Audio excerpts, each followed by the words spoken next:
Good afternoon, everybody. It's Carpo here. I just wanted to ask a quick question, pose a quick question. How do we know when we're doing okay in life? This is something that I've been wanting to talk about for a while, but it just kind of comes and goes. One of those things that's in the back of your mind that you're like, how do I define this? How do I put this down on video where it's not just like, how do we know we're happy kind of thing? And I've made these before, in the past where I'd say, how do we know we're truly happy and whatnot, but I'm going to do my best here to define where I'm coming from. The idea that it's hard for us to know how much better we could be doing or how much worse we could be doing in life, except for our visual and understood cues that we get from other people as to how well they're doing. In other words, a rich person living in a nice part of town who has all their means and all their needs met may look at a person who is, say, a transient or someone who travels who has nothing, and they may feel sorry for that person.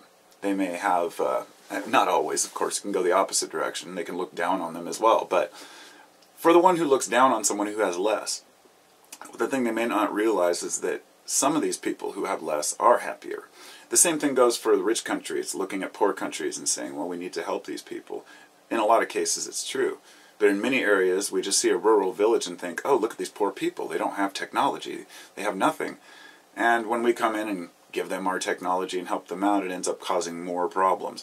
I guess a perfect example of this would be like what happened down in, it's in Guns, Germs, and Steel, which is a book by Jared Diamond. And they talk about how when the first settlers came over to, I can't remember, why is it slipping by, Papua New Guinea, and they had set up encampments and little areas along the coast, and I think that that the Spaniards or whoever was there first had been there for quite a while. I think a period of several years before they could even make it inland. And when they did, they found all these tribes living in the jungle that they didn't even know were on the island. Well, they came in and said, "Hey, we can help you out. It looks like you're just farming out in the jungle. Here's what you need to do." So they cut terraces into the hillsides and showed them how to plant on the hillsides. I mean, and they were so grateful until the first year when there was a major rain and all of those terraces washed out and they lost their whole crop for the year. It was just one small example of how bringing in convenience for someone can cause more problems. Well, this can be directly compared to having more money. And I know people who don't have a lot of money can't really judge what it's like to have a lot of money. And people who have always had a lot of money don't know what it's like to have none. I'll say that the more money you have, the more you have to protect. The more things you have, the more assets you have, the harder it is to keep track of everything and to make sure that, the more money a person has, the less they want to spend, and the more they hoard it. It becomes an addiction all in itself. So, I guess to get back to the main question is that usually when people say, hey, how could I be happier, they think about having more money. But if we think about this in terms of what is happiness, it puts a completely different spin on it, and most people cannot really, at least myself, it's very difficult to say, could I be happier? So if you're not yearning for money to be happier, because I know that that doesn't do it, to a certain degree, I think up to 20 grand per year per person is considered, anything over that just often brings more problems. We just buy nicer cars, new things we don't need. And I won't argue the monetary value of what makes people happy. That's going to be very, very individual dependent, subjective. But as far as how do we know as individuals if we could be doing better, the only way we can know is to look at what we really want in life. And sometimes we don't know what we want in life. And this has been my personal problem, my life. I've never set any real goals. I say, well, I'm just happy. I just want to be happy, have a family, and live my life, and just do my thing. It's only recently I've started setting goals because I'm mature enough in my own mind to where it's not monetary goals that I'm after, and I understand that. But how do you set a goal for something if you don't know what you want? How do you set a goal for a state of mind if you're not sure if that's what you want? For example, a person may want to become a Zen master, and so they start meditating and doing all these disciplines. And then they get there, and they say, okay, well, what now? Well, you're there. The whole idea was to develop a way to cope. And so for me, growth is a matter of learning new coping methods and being able to look at things for what they are, to really immerse yourself in the bullshit and say, all right, I'm going to do my best here. So each year, I think that my net happiness level goes up a little bit, but it's difficult to gauge because I'm basing it on the pre-existing me that I grew up with. And I look back on times in my life and I realize I thought I was happy, but I wasn't. So if I am happy now, am I really not? How do I know that? Of course, happiness is very subjective and has many layers, but it's a very vague term. And I think that that's why, you know, people say money can't buy you happiness, but you ask, but it can buy you a lot of other things, and do those things bring you happiness? And that's usually what people say. Money can't buy you happiness, but it sure does help. And I can attest to that, but really it's not the money. If we get past that and we realize that we want to have value and gain from the efforts we put out in the world. So if we work really hard, we can gain a lot. You know, it's like when people think that the billionaires out there are just, oh, they just had it handed to them, or they're just lucky.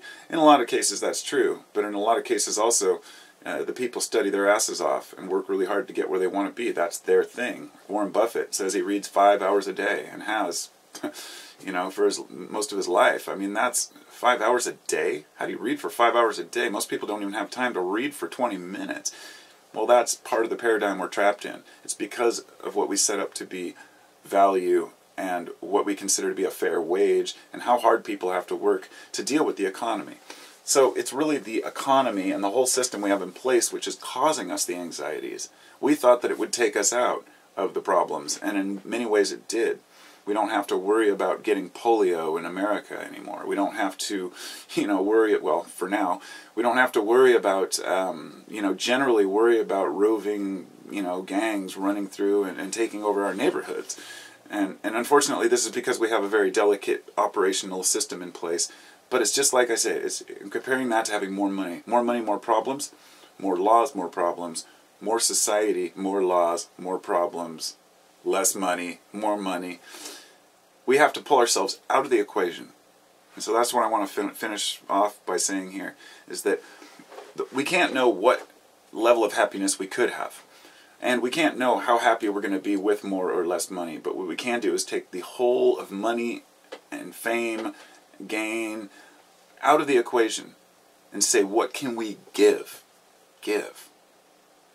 Because I firmly believe that the more we give, the more we receive. And some people seem to take this to mean that, well, if I give, you know, all my money away, then it'll come back to me.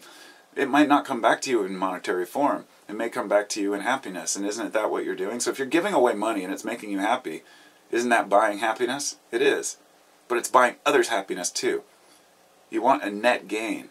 That means that if you cast an insult at someone, it hurts their feelings. You may think it makes you feel better for some people who are like that, but it generally doesn't. It just makes you feel crappier, and for a short time you think you got one over on someone. But if you give someone a compliment, it makes them feel good and you feel good. If you steal from someone, you know, you both suffer for it. If you give something to someone, you both gain for it. These are the very simplest aspects of how to be happier, how to make our lives the most it can be.